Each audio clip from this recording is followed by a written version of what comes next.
Welcome to Who Knew. We are fans of the current series of Doctor Who, and here we discuss our likes, dislikes, and insights into the modern regeneration of the show. Subscribe, review, and listen to us on Apple Podcasts and Spotify, or our YouTube channel, youtube.com/WhoKnewPodcast. All our episodes are on whoknewpodcast.com. You can leave comments there or email us at whoknewpodcast@gmail.com. We also have an Instagram and Twitter account. Tweet at us at whoknewpodcast. Find us on Facebook. My name is Catherine Stewart and I am part of the Paternoster Gang. Playing Miss Jenny Flint in Doctor Who. I hear you are a big fan of Doctor Who, and you even have your own podcast called Who Knew? Who Knew? It's a good name. Today's episode is Series 10, Episode 8, The Lie of the Land. The Earth is invaded by the monks with what seems like forever. Bill is the only one who sees the truth, living alone in occupied Britain. Can Bill and Nardole rescue the Doctor and free the world? This episode is written by Toby Whithouse, directed by Wayne Yip. It originally aired on the 3rd of June 2017 and was watched by 3.1 million viewers. Hi, this is Eugene. Let's introduce ourselves. Hi, this is Frank. Hi, this is Kelsey. The Doctor narrates a propaganda-style video about the gentle and heroic monks who have watched over and guided mankind for all time. A family in their home is on the couch watching the video until a group of uniformed soldiers burst through the door. They arrest the mother for making counter-propaganda, claiming the monks have only been around for a few months. On the street, Bill watches the arrest in horror. Images of major cities around the globe with enormous monk statues take over the screen, followed by the Doctor telling everyone to relax and obey, assuring them that their future is being taken care of. I hate that taken care of. It's in many times they've been killed. I will kill them. They'll be taken care of. So there's a double meaning again of trying to reassure people and also threatening. And the Doctor gives a very sinister smile. Yes. It's funny, these episodes that are dystopian and authoritarian, this one feels like Turn Left and the finale of Season 3, Last of the Time Lords, I think. It's got a very similar tone. Like, Last of the Time Lords is the one with Martha where she's wandering the Earth, telling the story of the Doctor. And then the Doctor, Turn Left is the one where the Doctor has been erased, or Frank, help me out. He's like... Donna never met the Doctor, made her turn left rather than right on a street one day. So she never met the Doctor. Donna. Donna did. It's all about Donna. Yeah. And then because she wasn't there to stop him, he was killed. And so he wasn't able to save the Earth the multiple times that he had. And so she was able to get out of London, but then London got destroyed. And then there were the people who were refugees from London, but if you were not a true British person, you were put into camps. You know, the people who were staying in her house because their house got destroyed, they got pulled away because they got sent into camps. It was just very dystopian. And it's funny that they're similar in theme, but also I feel like in wardrobe, because everybody's wearing something for cold weather in both Turn Left and Lie of the Land. So I feel like every time it's cold, that's dystopian for us.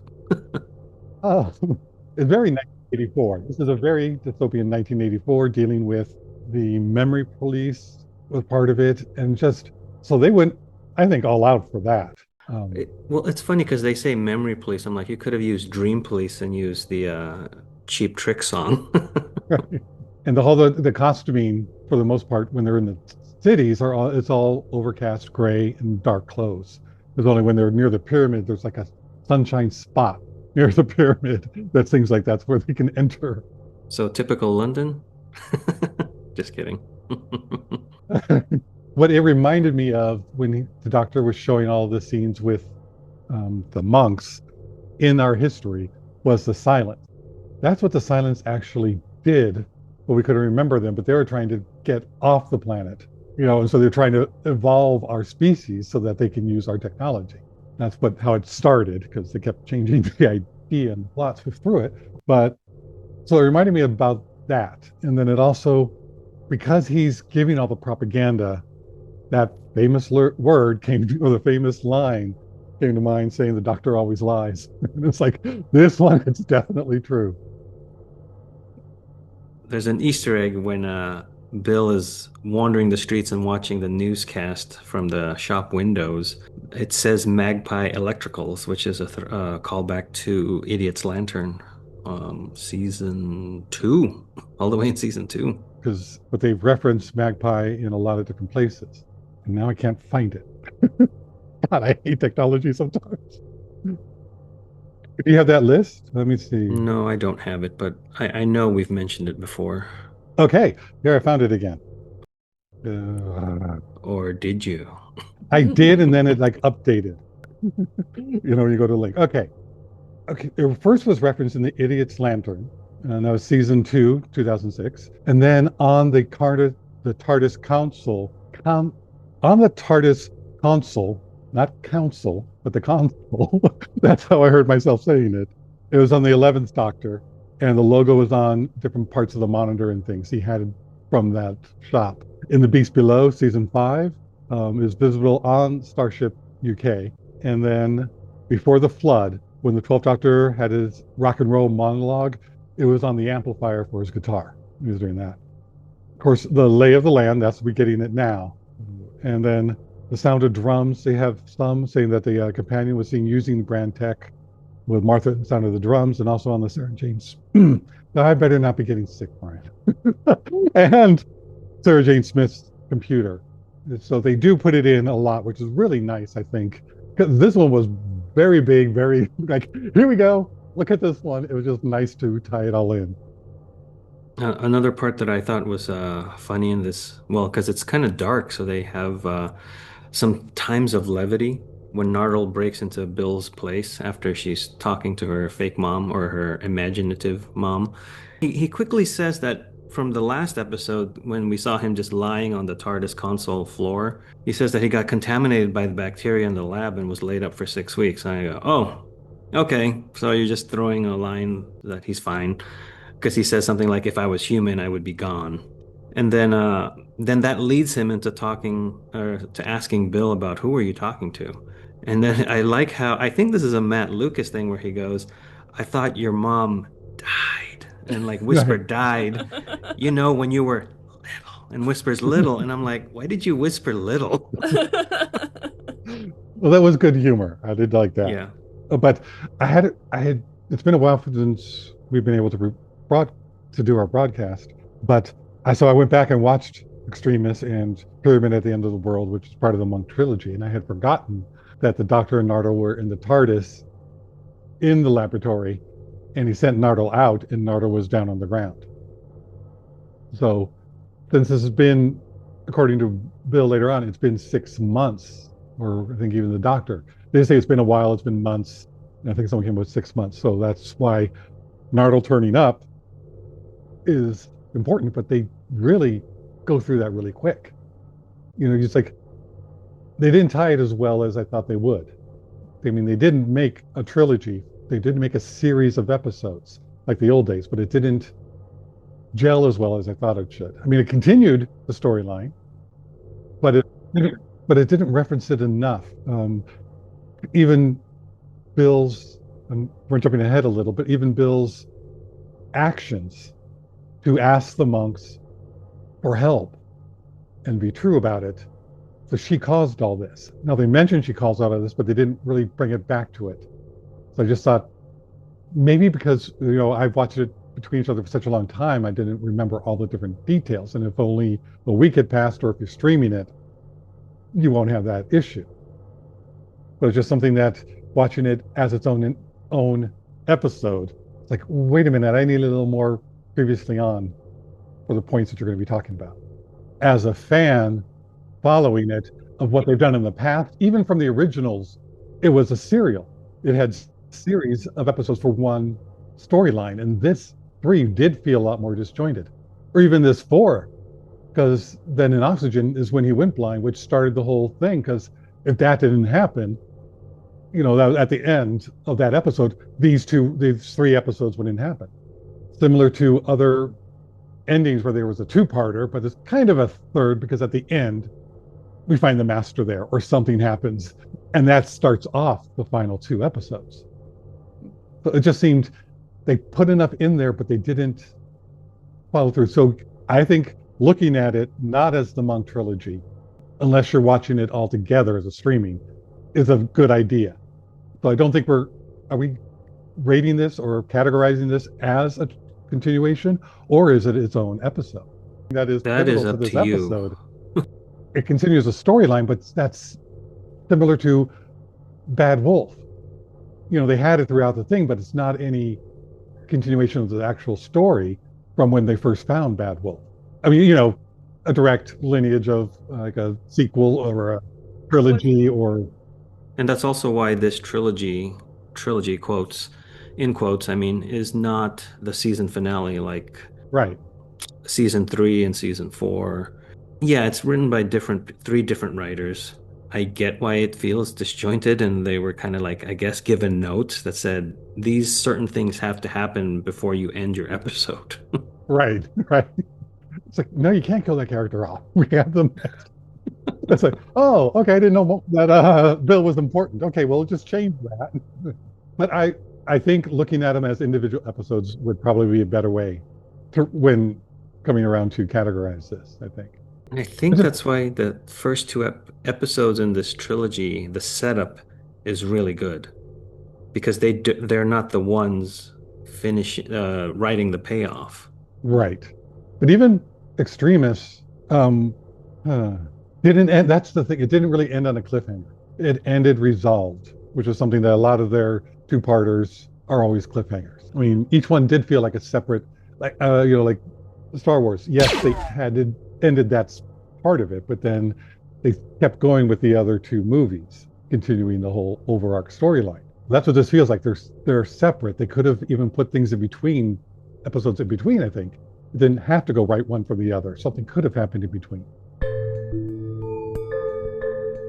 Bill speaks to a vision of her dead mother, telling her about the doctor and the power of the monks to brainwash everyone. After being alone for 6 months, Nardal shows up at her door with the location of the prison ship where the doctor is being held by the monks. They take a supply ship to infiltrate, but when they find the doctor, he appears to be on the side of the monks. This breaks Bill's heart. She steals the gun from the guard and shoots the doctor, only to discover it was all a hoax to ensure she wasn't being controlled. Slap him. Where's Clara when you need her to slap him?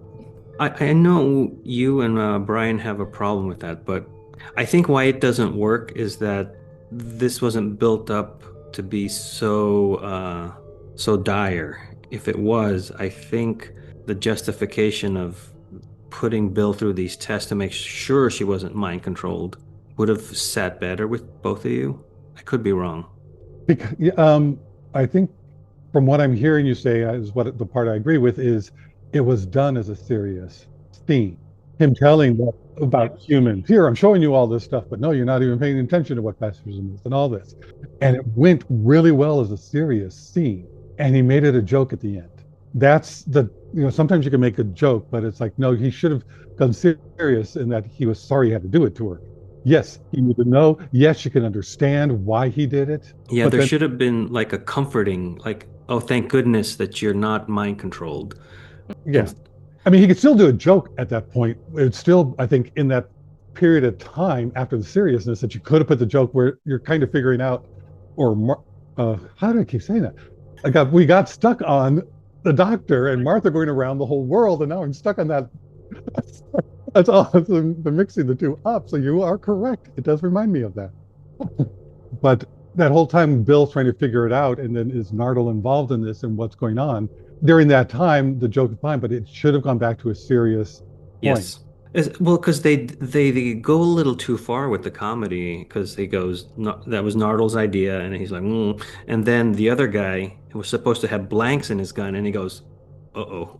He didn't. And I'm like, that's not the time to do this joke. Yeah, they pushed it too far.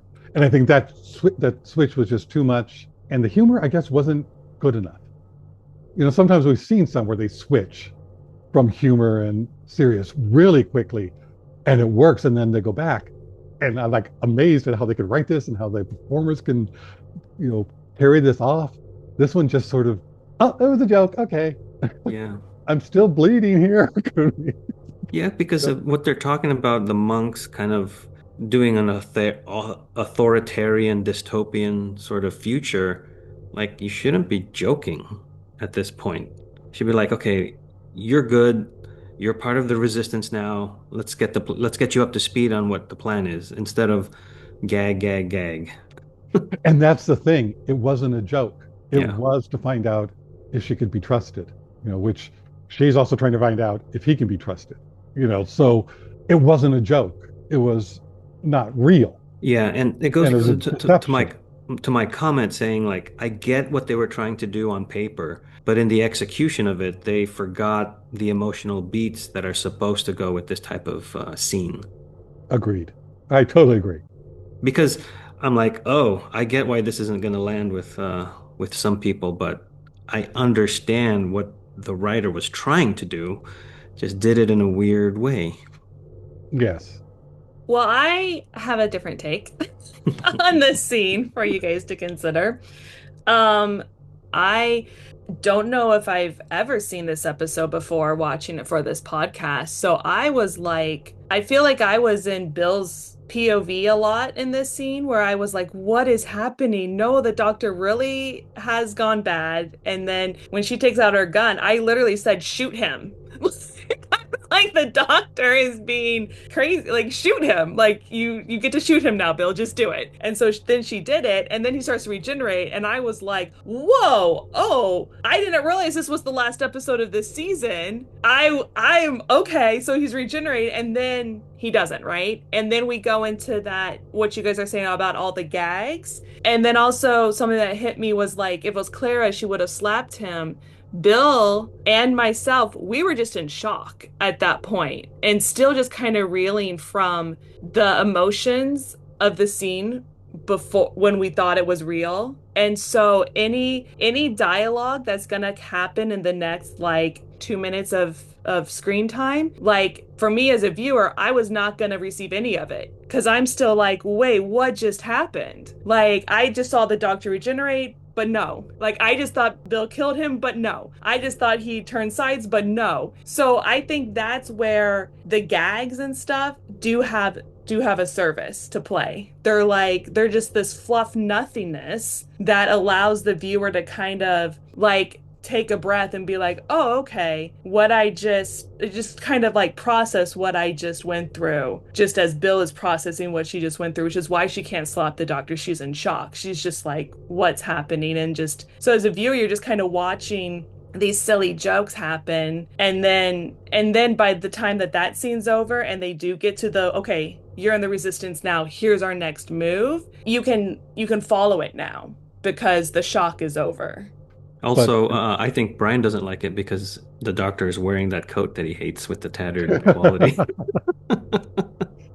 Now I'm thinking about it. I wonder if the doctor wears that coat when there's a prolonged passage of time. Because in the previous one where I think it's Extremis, where he's going to execute Missy, that is to show that he's not in the current timeline that we're with. So, just a thought. okay, now we have to go into a deep dive of what goes on in the episode when he wears that coat. So we have to go look at that. We will not. It's not that important. And Kelsey, I agree with you, and that's what I was saying. Is like some of the jokes when I was saying she should slap him or he should have that moment where he does apologize or say, that's something I had to do. Even if it's not an apology, it's like I had to do this, and she would understand that. Would come after that before you're part of the resistance. I think you should go over to that, and she goes, "I understand." And then just slap him and walk away to back. It's all business now, but Phil get that, which also could be more of a comic take on it, not just her anger, but Yeah, but that would have given the reasons that I think we're looking for, like the motivation that yeah. I feel like we didn't have. But whatever, we can armchair warrior this all afternoon. Yeah, because I agree a lot with what you're saying, because having the jokes is good for the timing. That is an excellent point. It just in the storyline needed another little short scene. Well, with Brian not here, I'll talk about the gun. So Bill pulls a Glock on the doctor, and then we have the P90 rifle returning because the last time I remember the P90 they added like a longer barrel and like what seemed to be like a flamethrower sort of canister in one of the future episodes. Like I'm not remembering exactly, but it's like the one with the devil. Um, what are those? Do you remember what that's called? The one with the horned devil that shows up in 42? it's either for well, that's with Martha. I was thinking the Yeah. one with Rose. The planet. The planet, the pit. The Beast Below, I The think No. it's Beast called. Below, No, no, yeah. No, Beast wait. Below. No, no, Oh, no. That's That's the fifth doctor. That's the fifth doctor. erase that. We know the difference what was that called? with the tattoos. The Rose. Satan The first Pit. one, Satan Pit. Satan's pit. Yeah. Again, I could be wrong, but I remember pointing it out in that episode because they added things to that rifle. Now you kind of see it Okay. as it normally is. There was one line the doctor said when he was having the angry discussion with Bill that I just laughed. It's just the way he said thrill.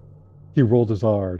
I'm sure you're thrilled about that. Yep. And it's just like, oh, there's something about it I just loved. It was just like, because of the passion that came with it, I guess. It was just something I really liked the way he said that.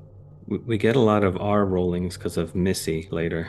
So another part that's weird after Bill or after the doctor vets Bill that she's okay to include in the resistance, the doctor then takes that ship and like maniacally laughs at it as it goes through what looks like the dock or the harbor. I was like, did we need this? Yeah, I didn't know It's- what that meant. Was it like, I- okay, now everybody's in place, we can actually do this and I don't have to wait any longer?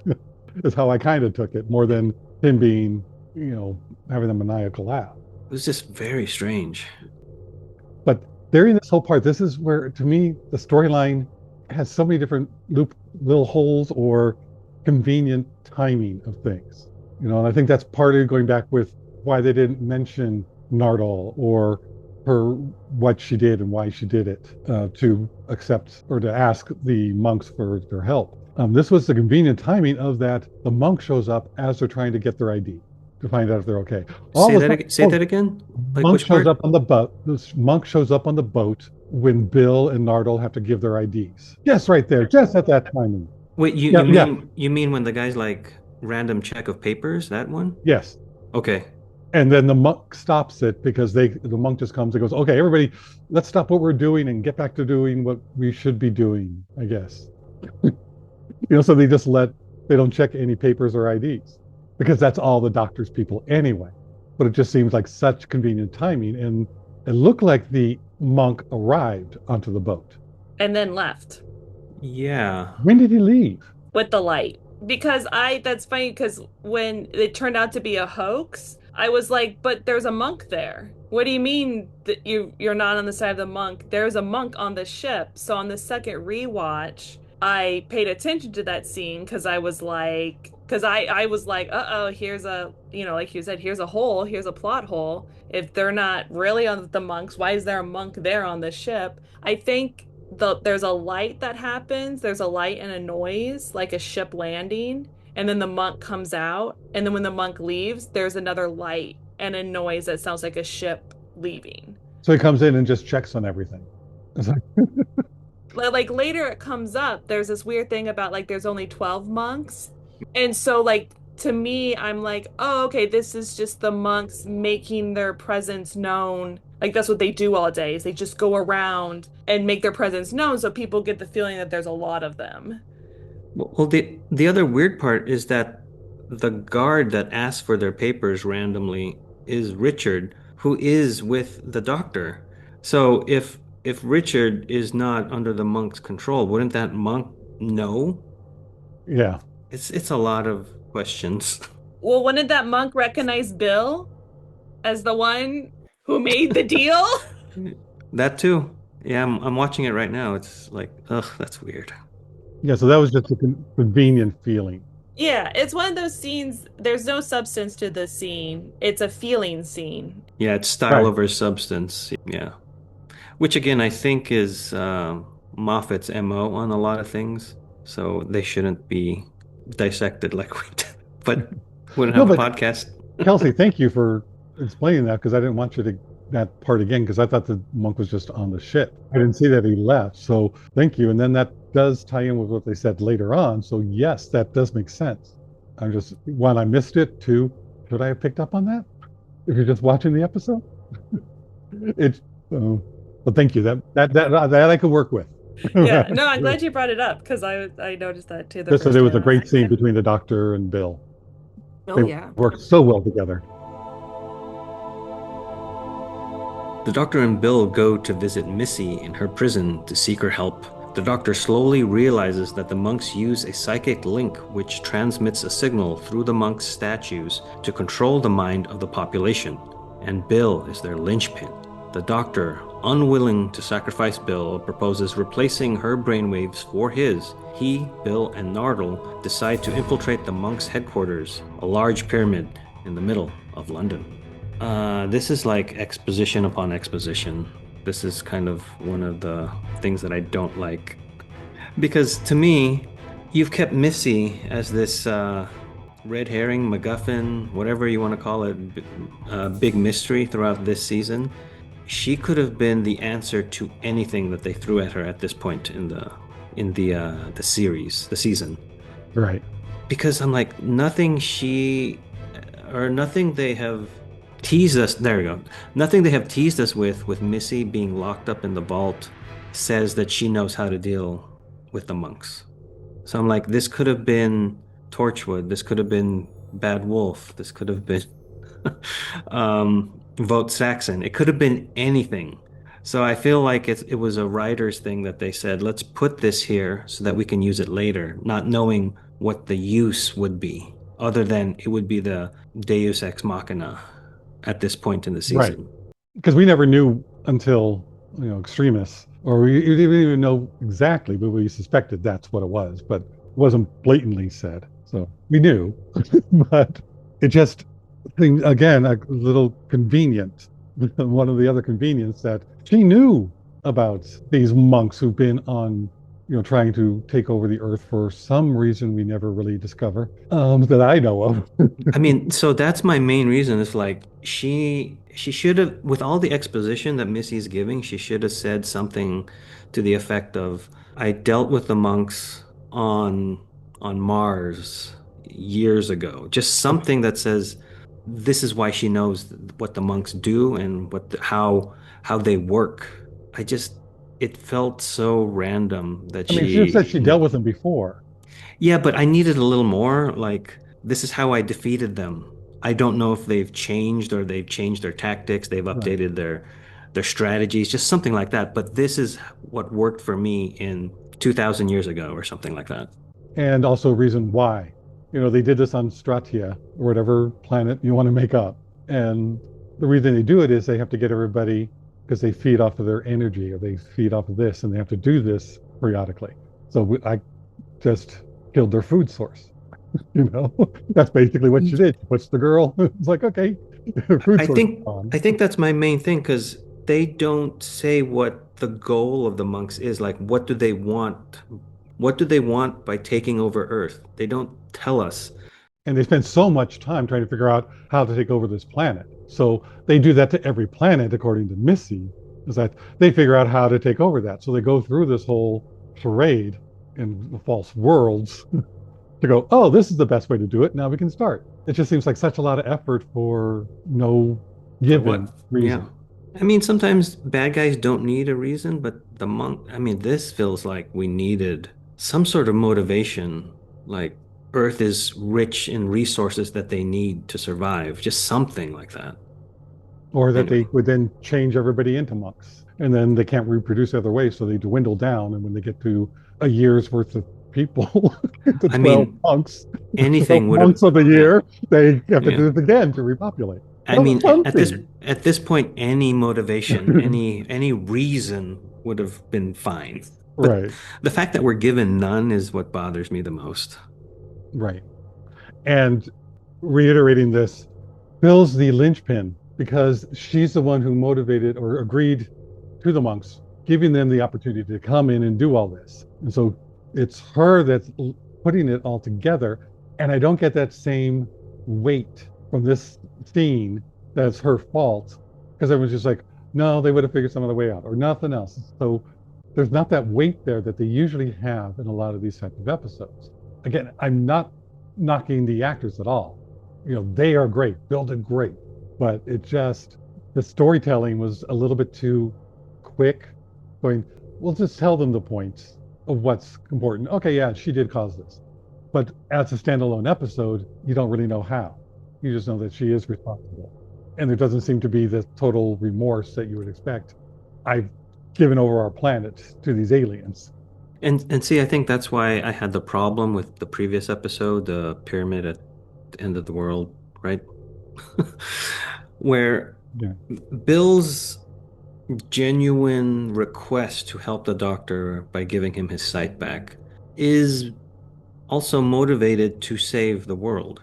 Yes. Where the leaders of the UN at that point, like the secretary, I can't remember secretary of what, but the secretary guy, he wanted to save the world, and they killed him when he requested to have his they said something to the effect of like, you're doing it selfishly because you want your family safe or something. I don't remember, or maybe that No, was no, it us. was doing it as war tactics. You're saying it now, but you don't believe it. This is just to save the moment. You're Yeah, doing and it. I still believe that given those circumstances, you would want to save in that moment because then that moment becomes the rest of whatever. Yeah, it wasn't about saving anybody. It wasn't about saving his family. Because I remember what they said it was, the monks said was different. It was, you're doing this for strategy. That's why Yeah, you're doing it, not for truth. The other but people who were dusted and were doing it out of fear. They're like, you want me to do this? Okay. But but I again, like that because I but did like that I wanted more Bill's from. was the honest truth. And I think that's what they're going to be playing at the end of this episode as well. But I think that's the hard part because they didn't tell us really how they can decipher truth from strategy. Because to me, Bill is also doing it for strategy to save the doctor so that the doctor can then save Earth. But not defeat the monks. I don't She's know doing if, it out of love and honesty, where the other people were like, I'm telling you this because of strategy or fear. And I don't think, from what I saw of Bill, it was like, no, this needs to happen. You need to save the doctor so he can save everybody from that I chemical. guess what I don't like is how they just told us that the leaders were thinking that. Because if you put them side by side, the actors are doing a good job. Right. Like I genuinely believe that the secretary wanted to save the world. So I wish there was a little insight on how the monks could decipher like genuine truth, I guess. Which I think would have tied into why they want the people to request their help. They need that. They need that admiration. They need that something emotionally. And so they know that's true because that's part of something that they have and why they do things the way they do and why they're taking over and doing the propaganda. They need the people to believe in them. They need the people to accept them and want them. In this case, to want them to help. And I think And, Bill's was genuine. I need you to help. There's no other way I could think of to do this. And it was making the deal with the devil type of thing rather than going, we'll figure another way out of it later on, which is a lot of times the doctor does that. He agrees and to I something. You go, well, what else is he thinking? What's the other plot that he's doing? This is just her just being truthful. Help. Please help.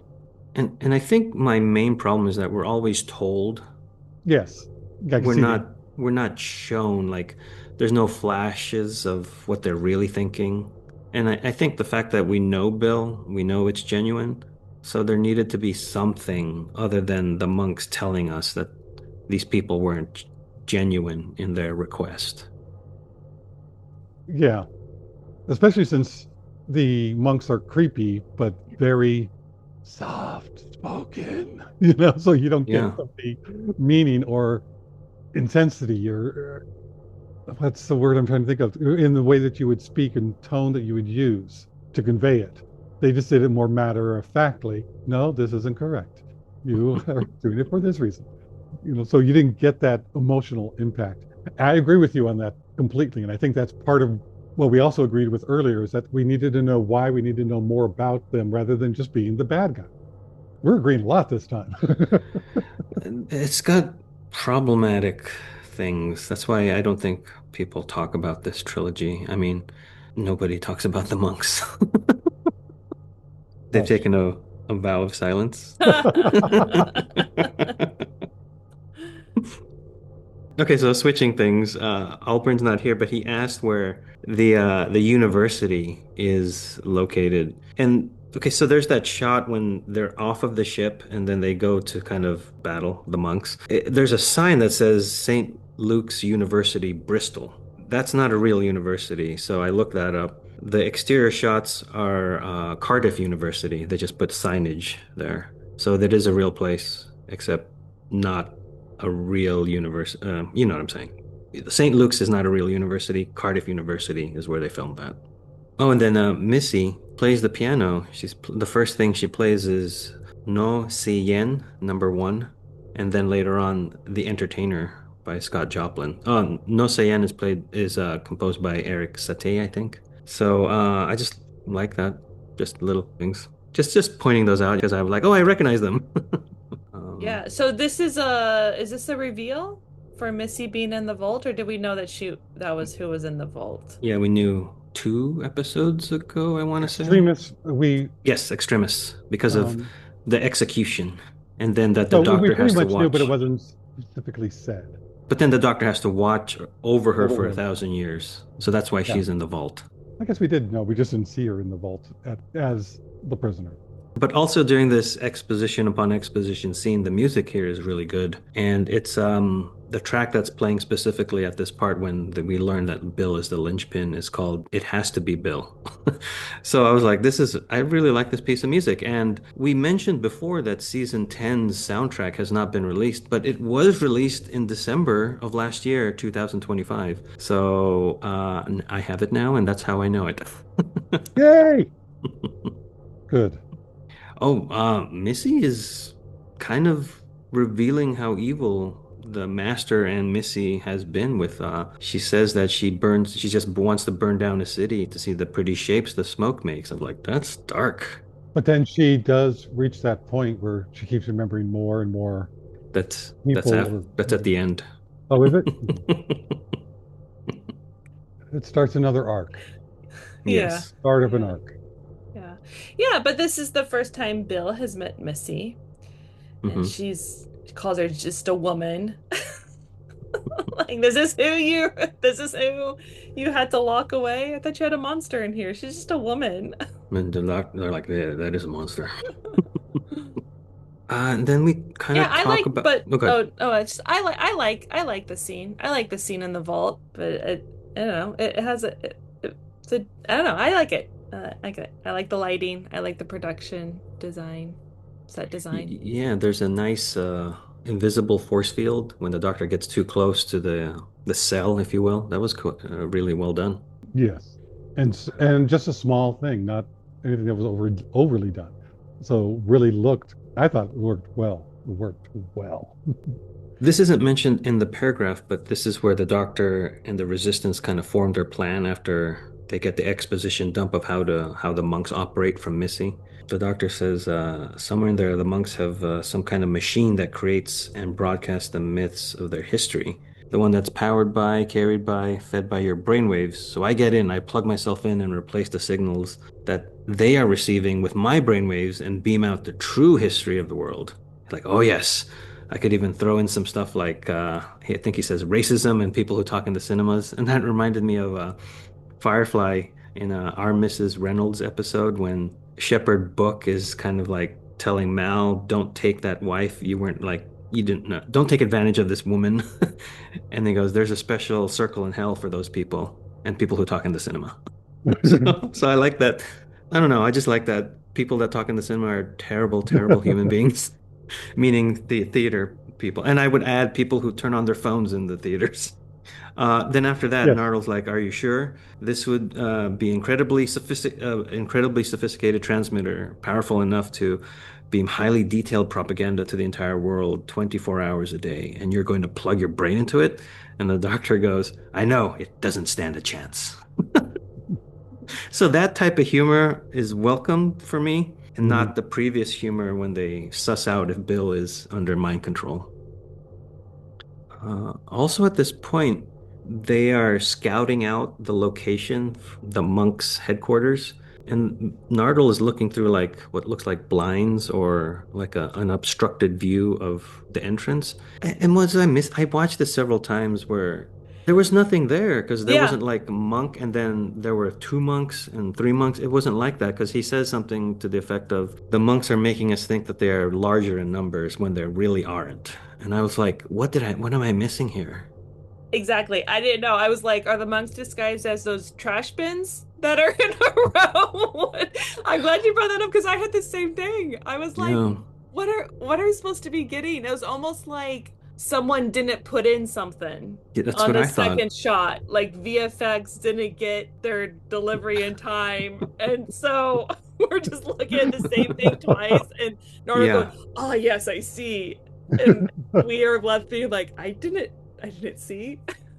Well, I think that was the point in that any conquering alien race would have some kind of guard, some kind of barrier for where their headquarters is. And there's nobody outside, there's nothing for it.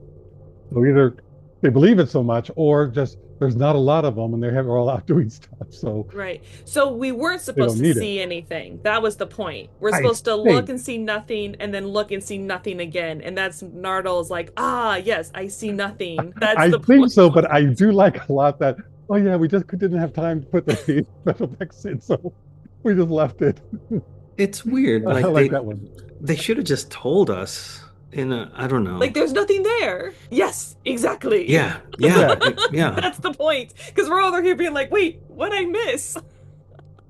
And then the doctor's like, nothing. That's the point. Yes, we need a little we need to be spoon-fed a little bit more in that scene, I think. We're just It's like, it's weird how we're spoon-fed certain things, but not things like this.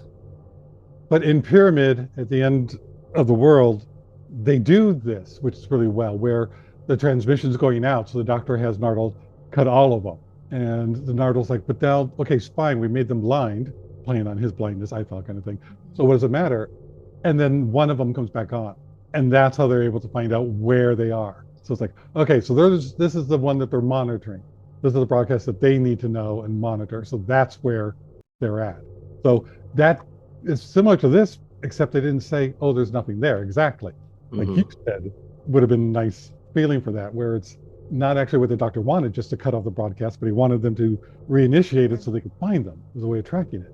yeah, different writers Yeah, not have talking. different have different expectations of their viewers. And viewers have different expectations of the writers. If you're really into the classic, this is very different for all the ones. And then the new Who starting in 2005 going up, and then now that they have the Capaldi has a whole different feel than what they had. So it's like, okay, each time it changes, and the viewers have an idea of what the feel or formula or what to expect a bit. So sometimes it's great when it's not what you expect at all, but it's the formatting that kind of changes where it's like, well, I didn't know what to expect, but that wasn't it. A good thing in this for me is the force lightning by the monks. I thought that that was a really nice effect where it kind of stayed static. It didn't just like flash on. I really enjoyed that. And then they had a sort of similar coral webby look of a shield when they shot at them. Yeah. And the whole plan of like how do you counteract the subliminal messaging or whatever satellite transmissions of the monks is by playing music, and what they're doing is playing Bill telling them the truth, and then they utilize slow motion when Alan is the name of the that resistance Oh, soldier when he jumps and then the bullet hits his Walkman. I was like, okay, good. You're using slow motion in a nice way. That's like story point instead of style point. right. Yeah, the sound design for that whole scene was cool too, where Yeah. like we were only just hearing Bill's voice in their headphones. There is a flaw though with that, is that you can't hear the monks coming then when Right. they show up behind you and kill you, and then also you can't hear each other to communicate and stick together. So yes, With, it the with headphones were effective in like, not, combating that subliminal messaging, but then But I think that's effective to see this is still dangerous. So I did enjoy that, where you couldn't hear the monks coming up on you, or if they took out one of your team members. Right. Oh, and then Nardal does the Tarovian neck pinch, which is kind of like the Vulcan thing, same thing. And he Yeah. goes, I can only do it on my right hand, not my left hand, because my left hand is not my left hand. So I find that funny. It didn't work for me.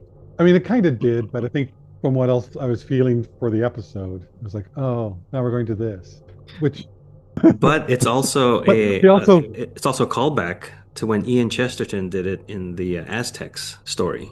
The neck pinch or Yeah, the the Tarovian neck pinch. Yes, oh, he did okay. that the same thing in there. So I was like, that's a weird deep cut. yeah, I think I would have bought it a lot better, depending on my frame of mind. But another thing that he said right after that was, Trek on. So Hmm. a little thing that I heard, which was, nice little I payback. mean, So everyone going, yes, we know what we're doing. yeah, it's very meta, self-referential. Yes. The Dr. Bill and Nardole enter the room the doctor calls Fake News Central. He grabs the head of the broadcasting monk, but the monk fights back, flinging the doctor aside. Nardole and Bill tie him up so that he won't interfere, and Bill takes a turn. At first, the monk begins to hijack Bill's memories, but when she focuses on the vision of her mother she built from the photographs the doctor gave her, he encounters a memory he cannot alter, and the signal breaks. The monks flee Earth in their pyramid ship, and Bill is safe. Back in Missy's vault prison, her memories have also been unlocked by the monk's disappearance, forcing her to live with the remorse of all the people she's killed. Again, this feels like it should have been the season finale because you've laid the groundwork for Bill's mom and the photos that the doctor was able to take and give Bill as a present all the way back in the pilot, which is not the pilot episode, but the pilot first episode of this season. So it's just weird that you have this trilogy that feels season finale like, but not. I thought that was nice to have Bill's mom, who that's the last time we like I think saw her was in the first episode of the season called The Pilot, and Bill using that sort of imaginary mom to save the world. I like it. It's nice. Do you think they had planned something for those pictures, or did they go, hey, we have those pictures, let's use them?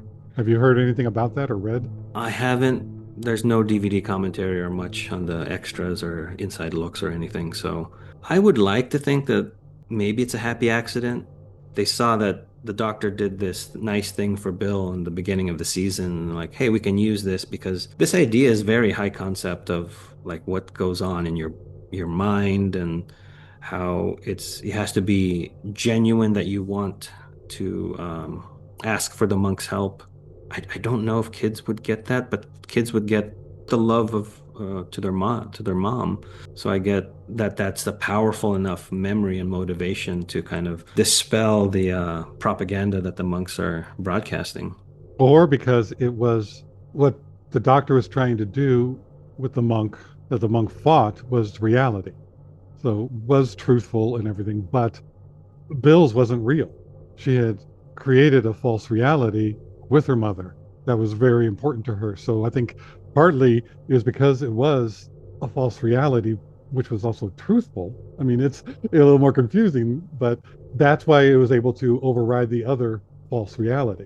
Yeah, it was hard not to like go down the topical fake news route because that was brought up in the episode by calling this fake news central. So then my mind is like that's where my mind is with like, current times of like people just calling things fake news, but also the doctor tries to fight fake news with facts.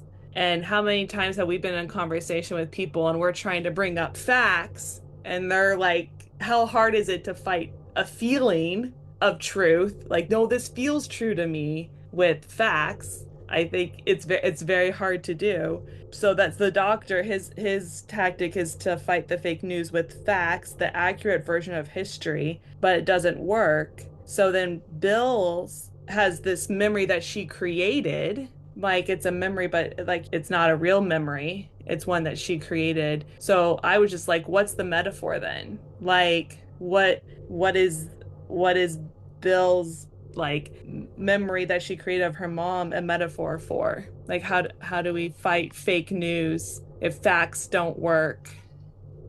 As a joke, two wrongs do make a right. So you take the fake news from the monks with the fake memory of and then they make her right. No, I'm just kidding. That's bad. I The think way I I go think it's because of the love that Bill has for her mom, regardless if it's if the linear, like, I don't know how to put this, but she definitely loves her mom, and creating a fake version of her mom Well, she doesn't never mean. knew her mom. Yeah, but the fact that she's creating an imaginary version of her mom to talk to doesn't mean she loves her any less. So I think that's why that works is more powerful, because the doctor is going in there with like strategic like thinking. Going back to the emotion part, I'm going to replace fake news with the truth. And my emotion for that is justice, where then Bill's going in to do that out of love. And I think that's a stronger emotion. So I think when we fight, again, bringing it to topical things, when we fight fake news with facts, we're not fighting, it's not or apples to apples. It's kind of like you're fighting emotion with facts, and you can't fight emotion that way. You kind of have to fight it emotion with emotion. That's my take on a topical sort of stupidity Reading of per this that episode. Yeah. yeah, that's This isn't perpetuating our nation right now. or it was like Stormageddon, where where love conquers all. Yes, and the father is able to fight off the Cybermen with love. Okay, so that's I agree with Eugene. I think it's the power of the love that created the illusion, and the belief in that illusion was so strong that that's what they gave her enough to combat this other false illusion. it also had something to do with like the people who are like the people around the world who were receiving this subliminal message that was now getting mixed in with Bill's memories of Bill's mom. I think the doctor or some there was a line in there something about like that was easier, like they were able to hold on to that. Like that it was so strong. Like Bill's, like you said, Bill's love for her mom was so strong that that was easier for people to hold on to and believe, as opposed to this alternate history, this alternate reality that the monks were trying to, like, both I think were being sent out at the same time, and then people were choosing to believe the version of Bill's mom, and then that was what broke it. Again, it's a Doctor Who is at the base for kids. I think this is too high concept for little kids. I heard that as a big. I'm sorry. Hi, sorry.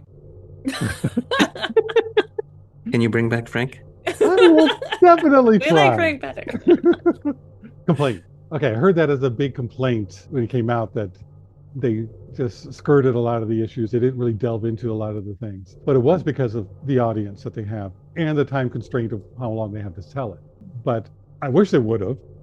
I think as an adult that would have been better. And I think they didn't have to go as deep as 1984 or some of the other dystopian futures. But a little bit more to get the kids more understanding of it would have been nice. But I don't think you should hold that against this because of it's a series made for the family and that includes the young kids. And I don't think they went really down to just kids. So it was for the whole family. And then they can explain it to their kids. They can have talk about it. So Well, then I guess I should reframe my complaint. They should have focused on the emotion of love as being the sort of conquering thing, instead of giving us all this strategy and logic.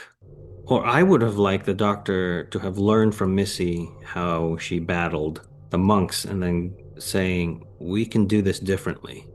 well, they did because she Yeah, pushed the but little girl and killed the right, but killed the. that's cold and calculating, not love, emotion driven. Like if the doctor would have been like, no, this we have to tackle this differently, Right. and then told Bill from the kind of from that moment, like focus on the love for your mom. That's what's going to win. But not knowing And how that he didn't wins. know that. He did not know that because he thought his brain power and reason and facts would win. No, no, I'm saying if I would have rewritten this episode, that's what I would have done. I I'm not agree. saying, yeah. No, I agree. I agree. Because also then he goes, I thought I was just being kind by giving her the photos, but no, I'm saving the world. It's like, Yeah. no, That you're was a good not. moment. She is. To me, that was just a little bit more like, no, she's doing all the work. I like Bill. So Yeah, I like Bill it's too. like, And don't be then all misogynist against that. And then at the end, when everything's said and done, Bill goes, "Why do you put up with us then?" The doctor says, "And amongst 7 billion, there's someone like you. That's why I put up with the rest of them." I was like, that goes back to why I like the first kind of 4 seasons so much, is that they focus on the ordinary person being the most kind of powerful, valuable thing, most important thing in the world. I liked the exchange of lines before that, where he was like, Doctor says humanity is doomed to never learn from its mistakes. And Bill goes, guess that's part of our charm. And Doctor says, no, it's really quite annoying. But yet he sticks around. Yeah, yeah. And then the nice, and then it turns sweet. Hmm. Like, but at first it was funny. I thought it was a good interaction, but the reason they had that interaction was just another one of the conveniences. Oh yeah, so they all forgot again. But that's consistent with what's going on, because when he says, "What if the TARDIS just leave the TARDIS by itself? Nobody will question it." The one where True. he's like saying, "I'm gonna," I can't remember what season, but he's saying, "I'm gonna defeat whatever is destroying the world. You be safe, go in the TARDIS. It'll take you back home." And then the companion asks, "What's going to happen with it?" And he goes, "Nobody's going to question a police box. That's humanity. They just give it a sec. They won't even give it a second glance." And I'm summarizing, but that's the Right. gist of what he's saying. Right. And usually that doesn't bother me. I think that would have been fine. It's like, oh, it's happening again because that's how they always do it. But at the beginning, he says, don't you remember all the monks fighting the Cybermen and the Daleks and oh, not the Silence, the Weeping Angels? And it's like, nobody really remembers most of those, possibly Canary Wharf. But the Doctor also erased himself from history a lot during the Matt Smith era. So it's just sort of that speech at the beginning was just for us, the viewers. It wasn't for the in storyline characters or people, because they've already said no. They always forget and they don't remember anything, and they don't learn from it. Yeah, it is hard to keep up with when the doctor erased himself or herself and when the doctor didn't. Right, and what came back and what didn't come back. Yeah. On the internet with, is it Buffalo as being the Right. password, and then when That's going back a while with even Jackie. yeah, and then with the 11th Doctor. Mhm. And then at the end we get that tag with Missy having the remorse that we talked about earlier, where Right. she remembers all the people that she's killed. That track playing during that scene is Missy's Remorse. It's another nice one. I want to say it's like clarinets or an oboe that's playing during that. It really, I was like, oh, this is good. But I am very biased against the Master Missy persona. I wouldn't trust her. Still, it's like I think the actress Michelle did it well, and I think I saw in her the struggle. So I think again, the acting's really great, but the character, I would, I'm going back to Buffy because I do watch Buffy and the whole Angel's redemption, and then when Faith went crazy and her redemption hurt, and it just worked well in her. So I got that there was that remorse and that there's no way to change, but I'm going to try and change kind of feeling. And I don't yet, or even through most of it, get it for Missy for the rest of the season and then to the very end. But it's still, there's too much history, I think, with the Master Missy that no, you can't trust them. All right, so there on the DVD or Blu-ray, there's no commentary, no inside look. There is a Doctor Who extra where it's very short. Capaldi praises Toby Whithouse's script and enjoys meeting the head monk in that. Oh, there's also a deleted scene where the Resistance are avoiding a monk. It's kind of like an aliens scene where they're in the bowels of the ship, and then one of the monks is above the grated kind of like floor, and then tries to remove the grate as they board the ship.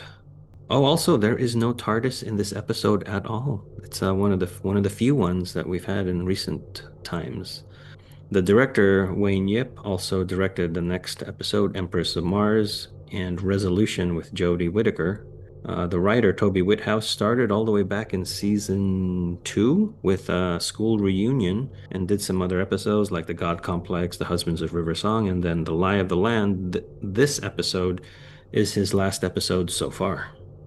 Going through the cast real quick, we have Emma Handy playing the mother in the opening that gets taken by the memory police, I believe they're called. And then Beatrice Curnew plays that group commander that is telling her why she's being taken for anti-propaganda. She is also in the Black Mirror episode White Christmas and Skyfall as one of the Inquiry members. Stuart Wright plays Alan. He's the bearded resistance guy that gets his Walkman shot. He was the stage manager in Bridget Jones's Diary. And then Solomon Israel plays Richard, who is the one asking for the random papers on the ship. Jamie Hill, we mentioned previously, plays one of the monks. He has been in Doctor Who since season 6 as a Silence, the foretold in The Mummy on the Orient Express. Now he's a monk and he'll be back later this season. And finally, we get Rosie Jane playing Bill's mom. We didn't really have her credited in pilot, but she shows up in a big way in this season. All right, the lie of the land. Who is this episode good for? Or more specifically, this episode is good for who? A new viewer, a casual viewer, a fan of the show, or a diehard? If you're watching this as a trilogy, so which we couldn't do at the time, but if you're streaming it or watching it all together back to back in a short period of time, I think it works as a trilogy. It definitely works, but it does also work as individual episodes. And I don't feel it really paid off well at all for what they did in the other episodes. So almost like it better as a standalone. So with everything we talked about, I say for a fan, it's best for a fan because I think it might be good for somebody new because they don't know what's going on, so they know that they're missing a lot of things. So that might do it well. But I think to watch it again and to find out that the alien left the ship or the uh, monk left the ship, it's you need to watch it more than once. I think so. Fan would get the most out of it. This is a hard one. I think the past this and the previous two have been hard for me to classify. Um about classify as who is good for. Do you guys remember what I did for the other two? Did I give Ye- one a uh, diehard? yes, but let me pull that up so I can get the accurate I think I did count of Die that. Hard and then Casual. So Pyramid of the End of the World, Die Hard, and then Oh. Extremis, also Die Hard. Oh. Okay. Well, I'm gonna be a little kinder to this one. Okay, so the previous two that is considered part of this trilogy, I classified as Die Hard. Apparently, I didn't like them so much. I'm going to be kinder to this episode because I actually did enjoy this episode. I thought the production design was really good. I liked there were a lot of small details that I failed to bring up during our talking, but that I also appreciated. And so, but I don't know if it's good for casual necessarily, even though I think you maybe could watch this as a standalone and not be too lost. But I'm gonna put it in fan as well. But in terms of a trilogy, I think it lived up to the other two because I do think it was better than the other two. And based on the other two, I don't think I wasn't expecting to enjoy this episode. So it lived up to the promise. No, that doesn't quite make sense. I don't know. I like this one better than the previous two. I'm just gonna say that. I'm gonna put it in fan. Do you still have the results from our other uh, last two episodes? Because now that Kelsey knows what she was, I kind of curious. Would Yeah. you Yeah, categorize it? So for Extremis, you have Fan, and for Pyramid at the End of the World, you weren't on that one. I wasn't on it. Okay. Yeah. Oh, What would you that's put it? right. I'm thinking casual because I do Mm, think it's more of a standalone. Something weird is going on, Hmm. but it has a good beginning, and then at the end, nothing really happens during the whole show because it's mm, all. The thing is to know that it's fake yeah. Hmm. and that the doctor can outsmart it. So I think it's a good enough for a standalone, so Yeah. to be casual. Oh, and then the other thing, when the pyramid spaceship flies off, I immediately thought of Stargate because that's the Oh, bad guy's kind of design. So that was weird. Yeah, I'm gonna agree. This is for a fan. I remember the first two in this so-called trilogy. I don't remember anything about this episode, The Lie of the Land. This is my second time watching it for the first time. Because this is like watching a new episode for me. I really did not remember how this resolved or any details at all. But watching it again, I mean, it does pay off a trilogy, but like both of you have said, you can watch these individually. So it does pay off a monk trilogy, but that's it. I don't think they're not really connected other than a story, like thematically. No, stylistically, no. They're kind of all different. I didn't think I was gonna have much to say. I didn't really think this paid off, which I kind of knew. I enjoyed the setup for the past two episodes, and then when we get this conclusion, I was just like, all right. So yeah. Yeah. Anything else? It's a weird one because I also don't think it pays off, but I like it better. So it's Right. like, ugh. It's these three, they're just weird. I agree with that. I just thought of a joke. The lie of the land is that these three are a trilogy. That's a lie. Stop trying to tell me that. They're not. They're not a trilogy. Stop lying to me. Okay, perfect. So yeah, that wraps up The Lie of the Land. Thanks for listening. Stay safe, and we'll see you next time when the future becomes the present. You just listened to an episode of Who Knew? Our wonderful theme music is by Michael Grady. Find him on Facebook at The Universe Explodes. Additional music is by Damiel Paggio. Additional music by Paul Ohlers. All our episodes are engineered by Auburn, and you can find him at auburnbinkley.com. You can also find this show in several places. Follow us on Twitter at Who Knew Podcast. Subscribe, review, and listen to us on Apple Podcasts and Spotify. Or on our YouTube channel, youtube.com/whoknewpodcast. All our episodes are on whoknewpodcast.com. Visit our Facebook page. Please leave comments, reviews, and click like to support Who Knew Podcast. To listen to our show on your Amazon Echo device, subscribe to us on Amazon Music, And then ask your Amazon device to play your podcast subscriptions. This podcast is inspired by Doctor Who. The longest running sci-fi show in history. And especially the revival spearheaded by Russell T. Davis. Thanks to Russell, Sidney Newman, Verity Lambert, Ron Grainer, and all those involved in the adventures of our favorite Time Lord. Your work continues to inspire and entertain. Hello, this is Sylvester McCoy. You've just listened to an episode of Who Knew? Clever name. Excuse me one moment. Uh-oh. You okay? Oh no, my phone fell through the couch. This is going to be the screen cap I take. Here we go. Don't you dare.